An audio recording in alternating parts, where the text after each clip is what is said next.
Hi everyone and welcome to Blind in Knitting.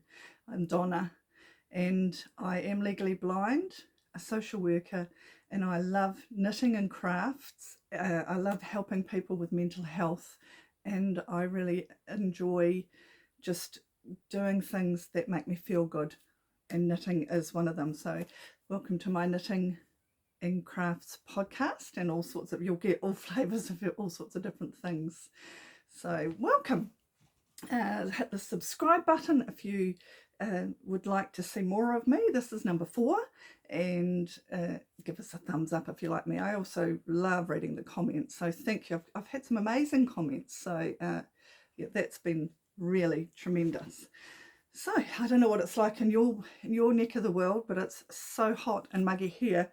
My makeup is dripping off. I don't know why I bothered, to be honest. I told you about my story about putting it on the first week with wasn't on, putting it on the second week it was on, and now I've put it on and it's just melting off me. So hey ho, you get what you get with me. That's it. Just here I am. So yeah, warts and all. And my guide dog Kenzie. So if you hear this noise going, it's because Kenzie is really hot. She's painting over here. So it's not me. It's Kenzie. She's struggling with the heat this year. Actually, I've never noticed her to do that before, but she is this year. So talking about knitting and what we've got. So first of all, what I'm wearing. So it's my finished object for the week. It is Leaf. Here it is here. So it's a boxy. It was supposed to be crop, but I'm too old for crop, so I've made it just a boxy one. It's a chunky knit, and it's a lace pattern and little cap sleeves. So it's kind of the thing you would wear to a barbecue in the evening, or something, just a casual family barbecue, because it's nice and relaxed, it's nice and casual, it's great with jeans. But it's if things get a little nippy, then it's okay because it's a bulky knit, but it is 100% acrylic. So I haven't blocked it. Now I did ask on Facebook, on my one of my knitting websites, Facebook chat rooms, should I block it being acrylic, and they've all said no, don't bother with acrylic. So I haven't blocked it. So it is what it is from knitting. This is the one that I had the muck up with the pattern. So I got halfway through. It's called Leaf Top, Leaf top. Got halfway through, got totally lost in the pattern, got totally lost, and so rather than rip it back, I just made up the rest of it. I think it looks okay. It's not a top I'm going to be wearing anywhere flash. It's actually quite a lovely feeling top, I have to say. It does I do think that maybe it's a wee bit young for me, and the fit's not great. The neck is really tight, and there's too much material, and that's because I went wrong on that piece. But for the weekends and wrapping around home and having a barbie, it's quite cool. So it's the Leaf top. It's written by Burnett Designs. It's a fairly old one, I think I said last time, and I've put the link in the descriptions now that I know how to do that. It's one of my learning curves, so I will put the link down in the description bar. So this is my FO. Another FO I did a little while ago, but I thought I'd show you now anyway, because I really love this. So this is called Close to You. It's a lovely scarf. It's not quite big enough for a shawl, but it's called Close to You, and it's by I wrote it down here so I can read it, because I can't read that. Justina Lukowska. Apologies if I've spelt that wrong, if I've done that wrong, but it was given to, it's a free pattern on Ravelry, but it was suggested to me by one of the lovely ladies in our knitting group, and so I whipped that up. There it is there, if you can see that. It's really, really cute. It's very hot today, so I'm not keeping this on, but it's just one of those really nice, wrap around the neck, quick and easy. It's lovely and soft, and it's just a good staple colour. There's nothing, it's just a good natural staple colour. So I really enjoyed knitting that, and found it quite easy, and I knit it with Naturally Baby Haven 100% merino. So I don't know if you can read that, but it's 100% merino. I've got enough here to knit myself a pair of fingerless gloves, so I'll do that to match, because as I said, because I don't drive, I have to take Kenzie out for tiddles and walks, and I walk when I'm in town and work in town. I walk, pretty much everywhere, so these sorts of things are grand for me. So that's a recent FO that I've really enjoyed doing. Those are my FOs. Yeah, it's been fun knitting them, but it is getting quite hot to knit. I've struggled this week to really want to knit, although I have had a hideously busy week, I have to say, and I've been totally brain dead. And I rang my son who lives in Australia on a Tuesday to talk to my granddaughter and my son and daughter-in-law, but I fell asleep on the couch, on the armchair, so that didn't happen. And so I said to Troy, well, I'll ring you on Wednesday. And guess what I did? I fell asleep on the armchair. So yeah, that hasn't been so successful. But also this week I've had 2 Christmas do's. So we had our team work Christmas do at our place here. So we had a lovely big grazing table, which was divine, full of all sorts of scrummy yummies, everything from ginger and chocolates to amazing cheeses to meats, and it was just divine. It's just my sort of thing. I love platters and grazing tables. So that's a local business in Masterton called Platter. Thank you, Nina, for that. I highly recommend her. So if you are local, it was grand. So we did that. We had, I think we had about 20 of us, and we all sat around and just chatted and had a lovely time. And I live rurally, so we've got stunning view. It's really nice just to sit outside and thoroughly enjoy it. Yeah, and we just nibbled away on our platter. The next day I had I think I've told you about my guitar club. So I go to guitar once a week, and we call ourselves 6 String Mondays, and that's because we meet on Mondays. It's just a cool little name that we all made up, 6 String Mondays, and there's about 7 or 8 of us, but usually there's only 5 of us that meet each Monday, have a little jam session. And of course my YWAG, which is my Wairarapa Working Age Blind and Low Vision group, and there's about 13 of us in that. So that's another group that I belong to, or I created actually. I started both of those. And then another group, which is a belly dancing group. So as I think I've said in the past, I used to belly dance. I will show you one of my costumes one day, some of the costumes that I've made. So that can be in the craft session at one stage. I didn't get them out today, so you won't see them today. But so 2 of the ladies I used to belly dance with still belly dance. So they came and they did full dances for us, which was really lovely. It was so nice to be able to watch. I was a bit worried about how I would cope watching it and not being in it. I just struggle with my arthritis now. And, for every dance I do, I've got 6 or 7 hours of recovery for the next few days. So, yeah, it's just a bit hard. But that's life, isn't it? Yeah, so that was a fun Christmas evening. So the 3 groups, we all combined, and the belly dancers danced. Our guitar club, we performed some songs, did some singing, and the Blind Foundation were there. We had some guide dogs there. Kenzie was there, and a couple of her friends were there. So it was a great evening, just a nice relaxed evening. We all brought nibbles, really fun. But that made for an incredibly busy week. So 2 Christmas do's, incredibly busy. I've been doing 6-day weeks recently, and it's the end of the year, and I think everybody's tired, end of year tired, COVID fatigued. So hence falling asleep in my armchair in the evenings.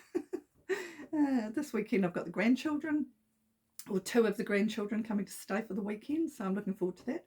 I actually thought I might teach them to knit. So, yeah, we'll see how we go. I know that we're all feeling a bit jaded, and it's probably not the best time to teach them when we're all feeling a bit jaded at the end of the year. Anyway, I'll see how I go. It might be a New Year thing, perhaps, but we'll have fun anyway. Now, last time we spoke, I showed you, or the time before, I showed you one of my finished objects, which was this beautiful Bentley cardigan that I made out of woolen cotton. And I said its name was Bentley, but I have to apologise. I made a mistake, and I said it was a tin can knits, but it's not a tin can knits. So I just want to make an apology for that. It is a olive. I've got it written down so that I've got it right this time. It is a Marie green olive knits. So it's a beautiful cardigan. I loved the pattern, really enjoyed knitting it, and I really did love the wool as well. And so it is called Bentley, and it is a Marie green olive knits. So just a correction there from my other podcast. So my apologies for that. I think that's all of kind of my FOs and whips. Although I did start some whips a little while ago. I talked about perhaps making my grandchildren all my Japanese knot bag, which is, I've showed you before, but the Japanese knot bag is an unusually shaped bag that I make out of curtaining material that I get at the op shop, and you put the long arm, link it into the short arm, and it kind of knots up, and it's a great little storage bag. So all of my kids, grandkids, love camping. They're really all avid campers, to go out almost every weekend they can. And so my last acquisition was to make them all a Japanese knot bag and a hat. And so I bought 4 for the 4 grandchildren that go camping. 4 skeins of chunky knit, but it's 100% pure wool. Again, it's the same wool that that my what was it that I did? It's called Loyal, 100% pure wool, 14 ply chunky knit, or bulky knit. I think bulky knit is that. Just to make nice big warm hats for each of them. 2, and I've just started one now. It's doing them on 8mm needles, so they should really rock off the needles really quickly, I'm hoping, because it's getting close to Christmas. And yeah, they might not end up being FOs. We can see what we can do. They don't really need them this time of the year too much anyway, but sitting around the campfire at night time, you know, it's quite nice to have a hat on. So I've made a start on those, just little easy knits to do, because I quite like having something to work on that is quite complicated, that I can work on in the good light. And I am still working on my Gemini. I have done, doesn't look like a great deal, but I have done considerably more on my Gemini top. But that actually takes, because of my sight challenges, quite a bit of concentration and quite a bit of, you know, I really have to make sure it's I like doing it like on the weekend in the mornings, because there's good light. Whereas this one, I can just rattle these off at night time without even thinking about it when you're tired or if you're not asleep on the armchair. That might be the other reason why they not become FOs. But yeah, so I've just downloaded a free Ravelry pattern, and I just went free hat, bulky knit, and I came up with the basic one. So I've cast on 56 stitches, it's 8mm needles, and it's 100% wool. Yeah, and that should be really cool for them for camping. No fighting when there's 4, you know, all different colours. So yeah, that's been really cool. So my leaf top, my close to you shawl, and my hats, that's what I've been working on basically. So I have done a little bit of sewing, and so a friend of mine at work, a woman at work, she had this gorgeous top on. It was a pretty little cotton summer top. It was quite simple, but it was just very effective. It was a nice little shape, and I said, I love that top, and so can I cut a pattern off it, because I do that sort of thing. And so she bought her top in one day, and I cut a pattern off it to replicate this top. And I thought, right, I'm going to make it out of something really cheap to start with, just to make sure that it suits me and fits, and before I actually do it on some expensive material. So I went to the op shop and I got a couple of duvets.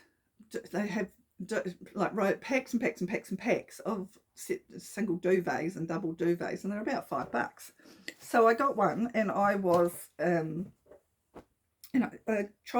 cut this pattern out of this duvet, and there it is there. So it's a nice little simple, it's got a little elasticated sleeve. It's a nice easy shape, so it's for summer, it's just cool. Now I'm pleased I did it in just cheap as chips material to try it out, because it pattern doesn't work for me. So what's wrong is that the neckline is too small. I need it bigger for me. I'm big busted, and I just need something that's a bit more open around my neck. So that was really good. I'll now know that. Also, the shoulders, some of this could be the material as well, because this is a nice cotton, were too high up, so that it sat up like that. So it was actually quite good doing it on a really cheap piece of material. I'll just wear this around the garden. It won't be wasted, or I'll just use it as the pattern.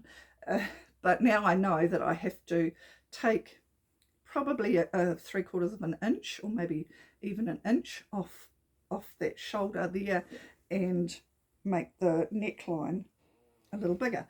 But you know, for wrapping around home, it will be fine. And what her pattern had was just a plain little elasticated cuff, but it had a bow of material, of ribbon underneath, which was really unusual. Rather than on top, it was underneath, so it was here.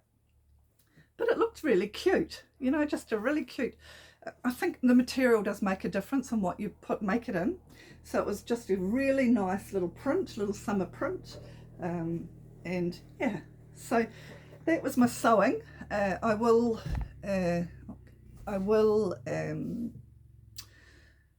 make one out of better material now that I know how that fits.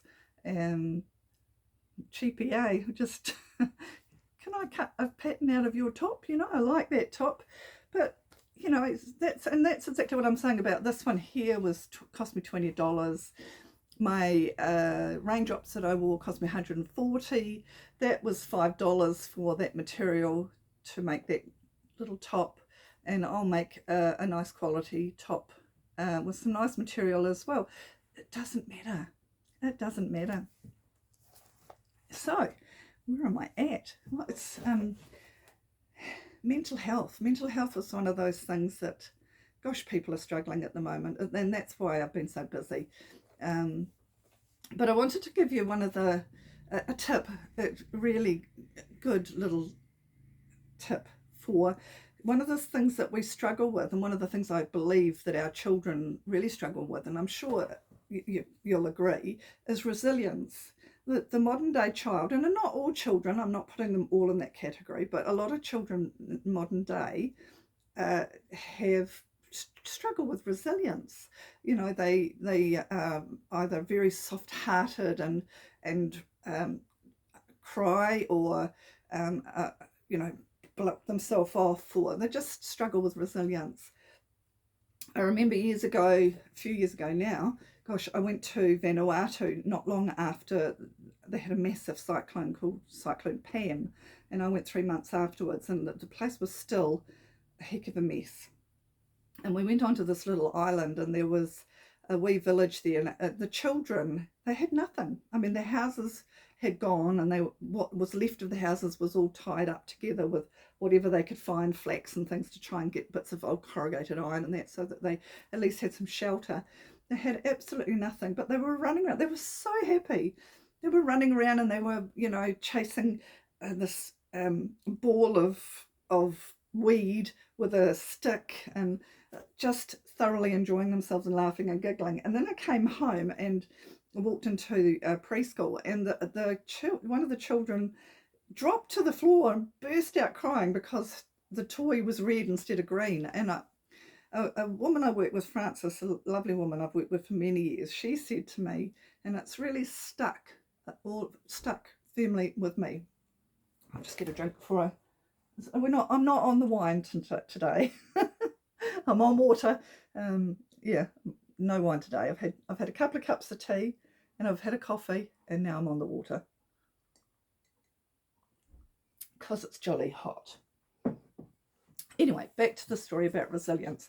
She said to me that these children in Vanuatu were resource poor and resilience rich. And when we were in New Zealand, we are resource rich and resilience poor. And I really thought about that a lot and thought, we do, and I've talked in the past about consumerism in the 70s and 80s and how we just bought and we feel we have to get, and we, even TV ads, if you watch TV ad, you're a bad mum if you don't provide them with this plastic that and that plastic this and toys, etc. And it's almost like we're afraid to teach them resilience. We even when the kids play a sport, every child gets a certificate of participation. Whatever happened to just somebody coming first and second, and the others, licking their wounds and learning from that? I do struggle with that, and I think that it has changed changed how our children are at sometimes. And as I say, I'm not putting all children in this. So if you do, think you've got a child that's struggling with resilience, or even one of the things that is really a really good idea, and this time of year is playing cards. It's playing cards. You say, what on earth? Oh, this is such an old pack, it's so worn out. But anyway, playing cards, playing Snap is a really great game to play with your children because it teaches resilience. It teaches turn taking. It teaches that somebody wins and somebody loses. It teaches how to communicate with somebody and have a bit of fun. But it also teaches how to cope when you lose or when things don't go the way you want.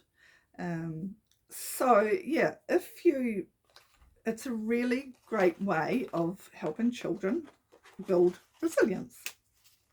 So this Christmas, I'm going to suggest that you play cards with your kids, and that's a great idea and fun. Nothing wrong with a great game of Snap. We all know how to play. It's dead easy, and we're teaching our children without them even knowing. Even better. So that's kind of my mental health tip for you for over the next couple of weeks to think about is, having a game of cards with them and teaching them some resilience. And what am I up to? Let me just check my list because I can't possibly miss anything off. Oh, look at this. Here's me. I'm going to skite now. Really going to skite. Look at this. Just been out in the garden.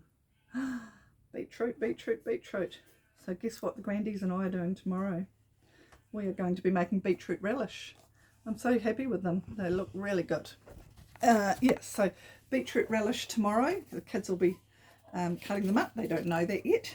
They'll go home all pink and stained red with a jar of relish. A friend of mine years ago gave me this most beautiful beetroot relish recipe, and it is divine with cheese and crackers, or on toast with ham, or it's just the most beautiful salad. Relish, beg your pardon. So I'm going to make beetroot relish. I've got more beetroots out in the garden, and I think what I'll do is I'll bottle those when they're ready. They're not quite ready yet, but we've had some beautiful weather for the veggie garden. We've had lots of beautiful heavy rain and really hot days, and it's just going so yeah, flourishing with stuff. So beetroot relish tomorrow, that's my plan.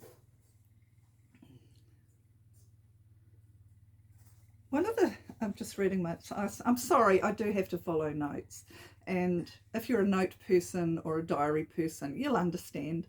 There's just no way I can keep everything in my head and remember everything, and I could be organised and have it all here, but it's not me. So I follow notes. So yeah, every now and then I'm going to have to read my notes to find out where I'm at so that I tell you everything. When I was talking about blocking this, it is, it's the end of winter and all of it, my woolens have been worn. I thought to myself, how often do people wash their woolens? Because I washed them at the end of winter. They'd been washed a couple of times beforehand, but I washed them at the end of winter, and I pilled any pilling on them and put them away for summer, basically, so that because there's not much wear of them need in New Zealand in the middle of summer. And I thought, how often do people wash their jerseys? So again, I went to chat pages, all friends knitting groups on chat pages, and I said, how often do you wash your knits? And it was really fascinating what came back, and most of them were similar to me, just maybe once in the winter, after winter, or a couple of times if needed. And one of the comments was, how often does a sheep wash its wool? So yes, can't argue with that one. It was really fascinating. So yeah, how often do you wash your woolens? I'm guessing something that's kind of light and like my raindrops will be one that I'd wash a little bit more because I'll be wearing it on really hot weather and that. But my pure wool winter ones, you're not going to be running around or walking around the block and getting hot. You're going to be walking around the block cold, and 9 times out of 10 you have layers as well, so it's often 9 times out of 10 they don't even touch your skin. So it was just one of my things that I started thinking about. It's like, how many times do people wash them? I know sometimes I worry about what's up in my head, but this was one of them those days. But it was really interesting. It was fascinating, all the feedback I got back, and whether it be a gardening group or a knitting group or some of those chat rooms are just great resources, lovely people, great resources, all like-minded, and you just get lots of feedback. The other thing that I do, and it's such an old-fashioned thing to do, but is hang them up by pantyhose, old pantyhose, and I don't know if you've seen it. I was actually going to bring a pair of pantyhose and show you, but I forgot. But I can do it another time.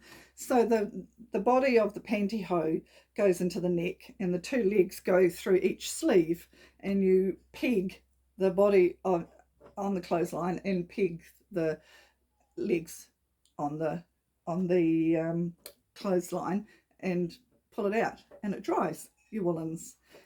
My mum did it. She taught me how to do it. I've always done it. I did have at one stage this fold up contraction that had a piece of netting on it, and I really liked it. For the kids size stuff it was a great thing, but for a big jersey, as I keep saying, I've got humongously long arms, I've got a really long body, everything just hang over the sides and you can only do one thing at a time. So I just use my pantyhose. So I'll show you one day, in a couple of podcasts time when I remember. I'll bring a pair of pantyhose and I'll show you how to do it. But basically it's put the body on the neck, in the neck, and the sleeves the legs of the pantyhose go through your sleeves, and you peg that up and they just hang, and you don't get any lines. I do remember, and I think that's probably what really made me aware of it, is when you're a teenager and you're really self-conscious. Mum hung my college jersey over the line, and it got a line across it. And you had to wear it to school with this line across it, clothesline, and I've never forgotten that. Oh, trauma. How to build resilient children. Anyway, God bless your mum. So I've always, the thought of putting a line in something scares me now. But that's just food for thought. How do you hang your washing, and how often do you wash your woolens? It was an interesting journey, learning journey. As I said to you, this is my learning journey. So acquisitions, what have I brought? Oh my gosh. What have I brought? Oh, I know what I've. So the first one of the things, I try and replace my I've got hay fever, so I've got really runny eyes and it's hot and itchy nose. Sorry if I keep touching my face. When you watch yourself in a podcast after you've filmed it, and I should probably not do that. Every time I watch myself doing this, afterwards I say, oh God, how many times did you say or ah or touch your nose? So hey ho, you're watching. Sorry. I bought myself new clothes. Tape measure. I buy one probably every 2 or 3 years because they stretch, they get out of shape, and at least when they're new, you do know that they're the right length. So my last one had centimetres on one side and inches on the other. Quite frankly, that was really annoying. And so this time I brought one that has inches and centimetres all on both sides, because I found that really frustrating. I think in both inches and in centimetres. But yeah, sometimes I have to convert, like how many inches is 30 centimetres or vice versa. So that's massively huge purchase. The other thing I did, I was actually going to shout myself a book. When we had knitting club last time or the time before, a lovely lady brought some books from the library and we all had a look at them, and oh, they were lovely. I mean, I've obviously with my sight I can't read them now, but I still look at all the photos, and I just find them, it's a bit like going through a recipe book. It doesn't matter if you're not going to make the recipes, you really enjoy looking at the photos, you kind of savour them. And it was the same with this book, and I thought, right, I'm going to shout myself a book. So I went to the bookshop and tired, busy, forgot. So I walked out and I thought, bother, oh well, I want to go and get the wool, my wool for my kids' grandkids' hats. So I went to the wool shop and she had there these two little sets of magazines. So there's this one, which was 2 knitting magazines, which comes out monthly, and this one, which was 2 crocheting magazines, and they both had little gifties in them. So the knitting one had, and I think I will probably give this to the grandchildren to teach them to knit with, a pair of knitting needles with a little bees on the top, which was quite cute. I thought, that's not bad. And the patterns in there are actually some patterns in there, quite a few patterns. Some of them I'd actually knit. Some of them just motivate me, and some of them are just interesting to look at. So I really actually enjoyed the knitting one. I'll get it again.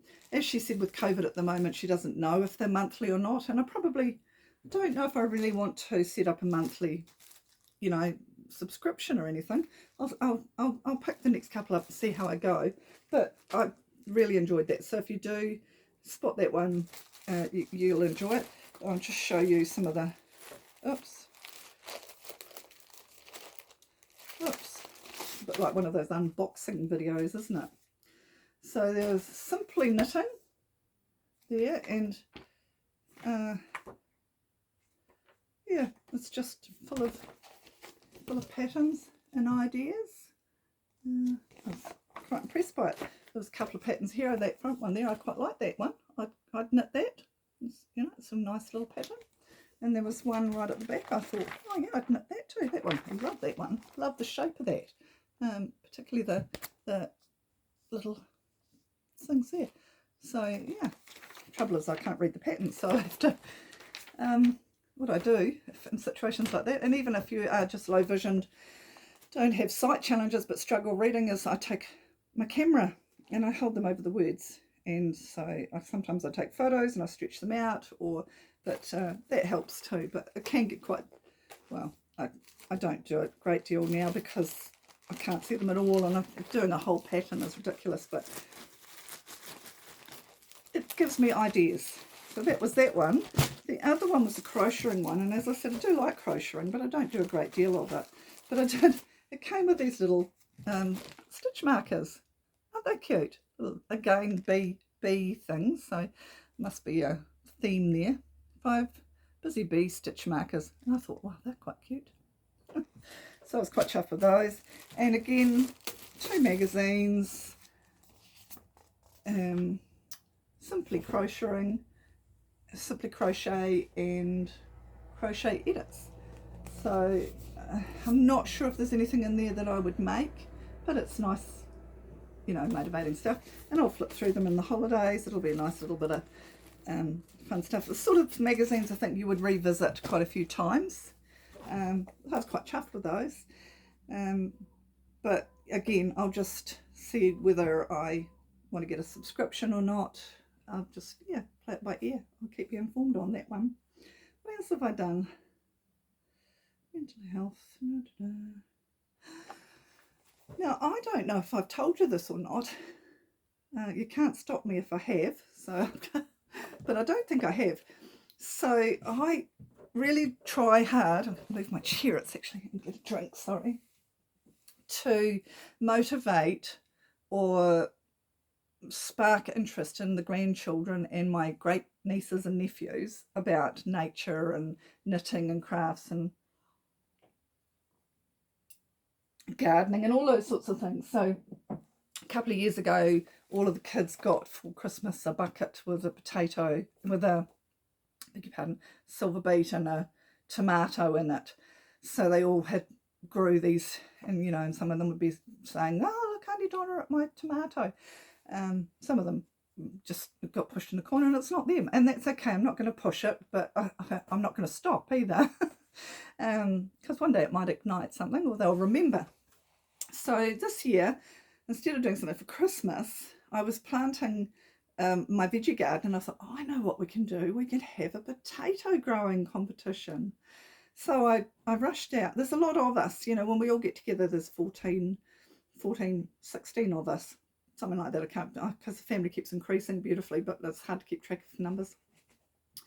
So I rushed out and bought a whole lot of cheapest chips buckets from the warehouse and some bags of seed potatoes, and went round to the families and gave them a bucket and a seed potato each and said, right, we're having a competition, the great potato growing competition. So they were allowed to choose their own soil and how they fed them and watered them, all of that. But I did give them a little printout with how the basics of growing potatoes, like putting gravel underneath, putting holes in the buckets, that sort of thing. And so my potatoes are almost ready to have a look, see if there's any spuds here. So we'll start. I've made prizes. I've got prizes for them. So we're going to have a potato competition. So I said there would be a prize for the smallest potato, for the biggest potato, for the ugliest potato, for the most potatoes. So we're just going to have a fun time with it. And of course, if they're edible, and I hope they are, should be no reason why they shouldn't, we can have them Christmas Day and the kids can, see them from way to go. And yeah, it's just a bit of fun. Everybody's got into it. My granddaughter, hers have grown so big that she's had to put 3 buckets up because they've grown so tall. Mine hasn't done that. I'm a bit worried. But anyway, everybody's having a go and just a bit of fun. It might be an idea for your kids in the holidays. Just $1. I think it was $1.50 for the bucket, and a couple of bucks for a bag of potatoes, and yeah, a bit of fun for you. Give it a go, and I'll keep you on how the potatoes went and what the competition, who won the competition. So I'll keep you informed on that one. So that's pretty much it. Yeah, it's been a heck of a week. Actually, it's been a really busy week, and I've felt really tired, so I haven't done a lot of knitting. I've thought about it all the time. Watched a few podcasts.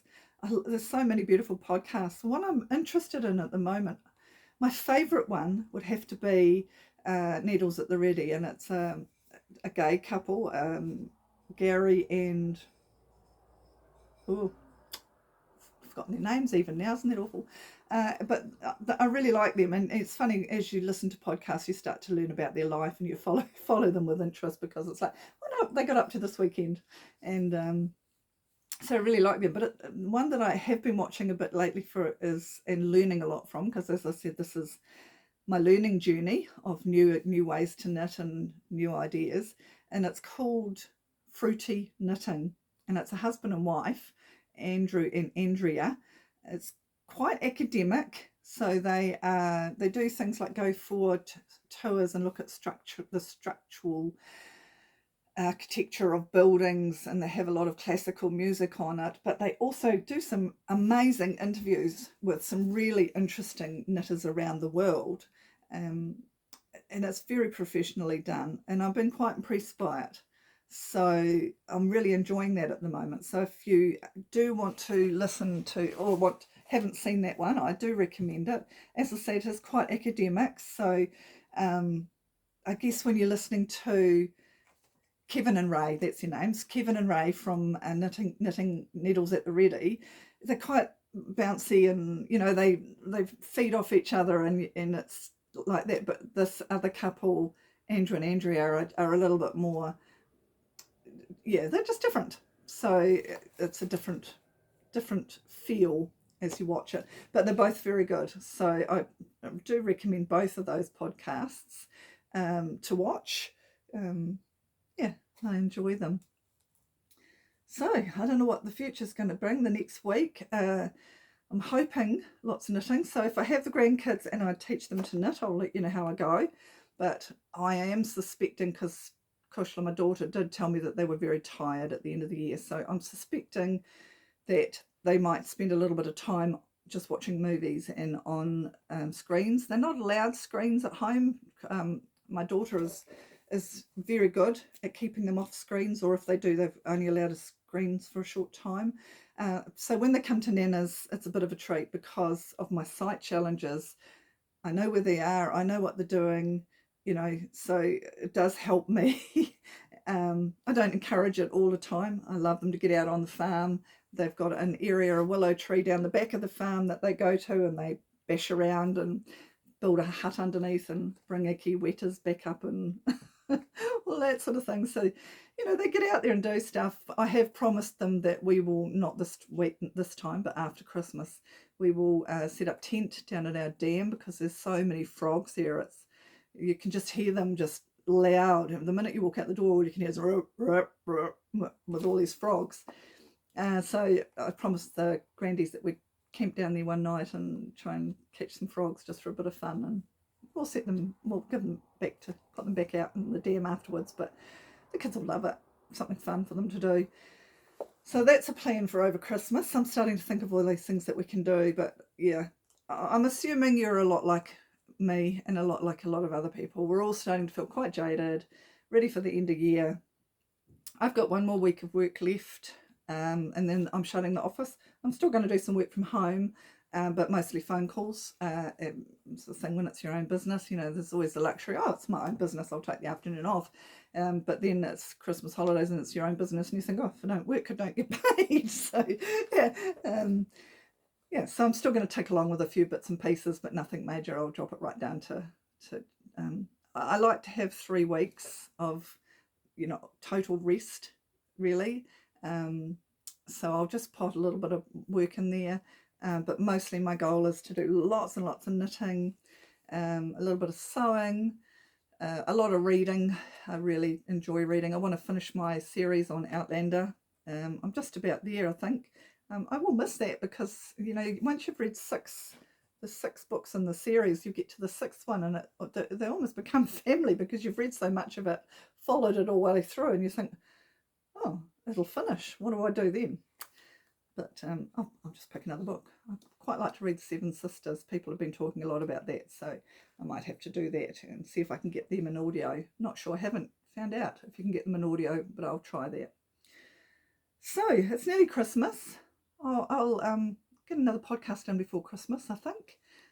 Hopefully I'll have some Christmas hats to show you. We've got a party to go to tonight, a neighbour down the road's birthday. So we're going to take the grandkids to that. I can't imagine that I'll be there too late. But enjoy the rest of your day, and we'll catch up next time. This is Donna on Blind and Knitting. Cheers for now.